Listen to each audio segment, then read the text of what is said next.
Good evening and welcome to Pattaya Update, your trusted voice for local stories that shape life along Thailand's eastern coast. I'm your host, here with the latest headlines from Pattaya, Sriracha, and beyond. Stories that reflect the challenges, traditions, and triumphs of our vibrant region.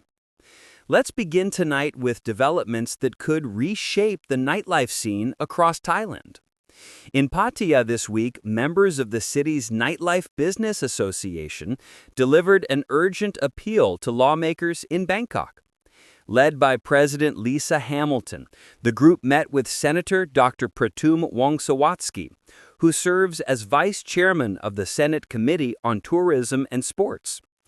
Their message was straightforward: enforcing Section 32, the clause that bans alcohol consumption inside venues during restricted hours, could devastate tourism and destroy thousands of jobs tied to the nightlife economy. The delegation explained that businesses such as beachfront bars, clubs, and restaurants depend heavily on late-night trade.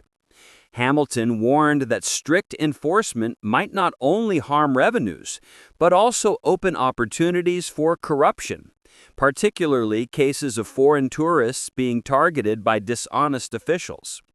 She urged the Senate to rethink the rule and find a compromise that protects both moral standards and economic stability. Senator Pratum accepted the petition and promised to raise the matter swiftly within the Tourism Committee. He emphasized that the Senate will consider solutions that respect the country's laws while recognizing the vital role tourism plays in Thailand's financial health.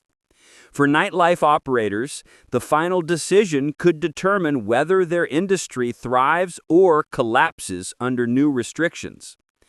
Meanwhile, Pattaya city authorities turned their attention to public safety this week, with a large-scale operation aimed at cleaning up homeless encampments.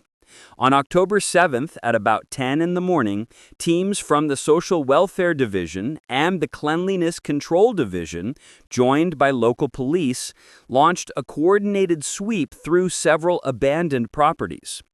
The mission's goal was to improve safety and hygiene for both residents and visitors by clearing dangerous, neglected spaces.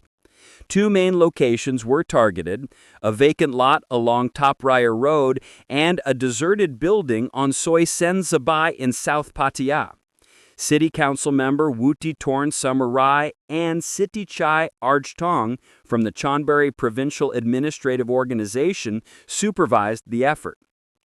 Rather than treating homelessness as a crime, officials offered those found on site the chance to receive care and transportation to the Chonburi Center for the Destitute or to return safely to their home provinces. The cleanup underscored Pattaya's ongoing efforts to keep the city clean and secure, especially as international visitor numbers continue to climb. Authorities stressed that the campaign was about compassion and safety, ensuring that every corner of the city reflects the hospitality Thailand is known for. And while safety operations continue, Pattaya is also preparing to celebrate a burst of color and culture later this month. City officials have announced plans for the Diwali Festival of Lights, set to take place on October 20th at Central Pattaya Mall. The event, organized by Mayor Paramis Nangampachet and his team, promises a lively mix of Indian dance, music, and authentic cuisine. At a recent planning meeting, the mayor joined Pumpipat Kamalnath, the mayor's secretary, and Wipadnati Wongsirisat, acting director of the Tourism and Sports Bureau, alongside private sector partners. They highlighted how Diwali celebrates light triumphing over darkness, a universal message that fits perfectly with Pattaya's image as a city of joy and diversity. Mayor Paramis noted that this festival helps strengthen cultural ties, especially with Thailand's growing Indian community and tourists from abroad. He said Diwali is more than a celebration, it's a symbol of unity and respect among different cultures. Officials expect the event to attract large crowds of residents and tourists alike, boosting Pattaya's reputation as one of Southeast Asia's most inclusive destinations. From vibrant festivals to cherished traditions, we move now to Sriracha, where faith and community came together this week for the annual Takbat Devo ceremony, also known as the Devorohana almsgiving. On October 8th, at the Sriracha Mantri Monument Square, hundreds of residents gathered to mark the end of Buddhist Lent. The event was organized by the Sriracha municipality and led by Miss Jintana Jerachiwin, the district's senior permanent secretary, along with Mayor Prapat Charon Santisuk and Deputy Mayor Corwin Temiasorn. The ceremony saw locals offer rice, dry food, and the traditional kautomhang or sticky rice balls to 65 monks as an act of merit-making. This practice originates from ancient Buddhist teachings, commemorating the Buddha's descent from heaven after preaching to celestial beings. According to legend, when crowds couldn't reach the monks through the dense assembly, they tossed rice balls into their monks' bowls, giving rise to the distinctive ritual of Kotam Lukyan, the thrown rice ball. The event was a reminder of Thailand's deep spiritual roots and its community spirit. For Sriracha residents, the Takbat Devo remains not just a religious custom, but a cherished moment of unity and gratitude, linking generations through shared devotion. Back in Pattaya, one story this week carried both drama and relief, a daring rescue that exposed the hidden dangers of online job scams. At around 6 a.m. on October 8th, a local man known as Mr. Bird rushed into the Pattaya City Police Station, reporting that his 20-year-old sister, Ms. Pimni Pa, had been kidnapped by a Chinese gang and was being held inside a luxury hotel in Jomtien. Police immediately mobilized an emergency response team, tracing the location from a message she had secretly sent to her brother. When officers entered the hotel room, they found the young woman frightened but safe, guarded by a Chinese national who was promptly arrested. Ms. Pimni Pa later explained that she had answered an online ad offering quick cash through so-called mule account jobs. She was picked up near Walking Street, taken on a confusing ride through Pattaya and Sriracha, and then forced into the hotel where her phone and bank cards were seized. The gang accused her of losing more than 200,000 baht, threatening harm unless she admitted fault. In a remarkable act of courage, she convinced them to let her use her phone again, pretending to help them recruit more people, and instead messaged her brother with her location. Thanks to her quick thinking and the rapid action of police, the operation ended without injury. Authorities say the arrested suspect has refused to cooperate, and investigations are underway to capture the remaining members of the group.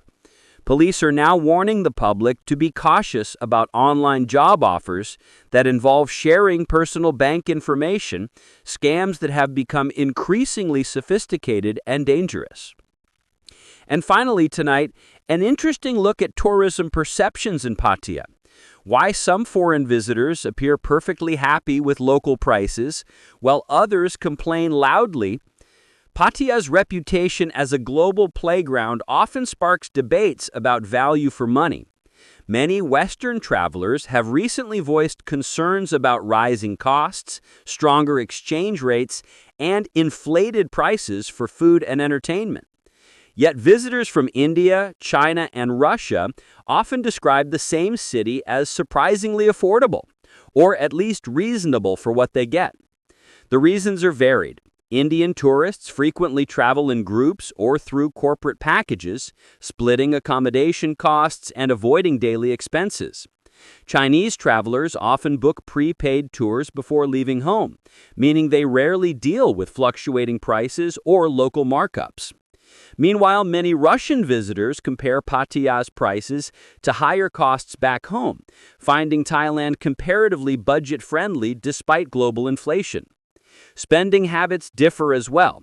These tourists typically stick to basic purchases and local eateries rather than high-end nightlife spots. And language plays a role.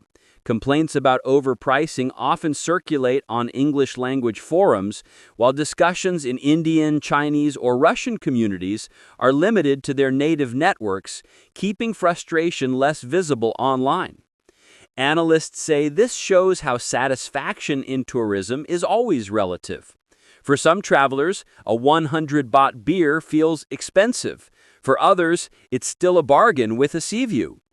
Ultimately, the perception of value depends less on the price tag and more on personal background, expectations, and travel style. For Pattaya's businesses, it's a reminder that while Western criticism gets attention, many other tourists remain perfectly content, as long as the experience feels worth the journey. And that brings us to the end of tonight's update. From policy debates and community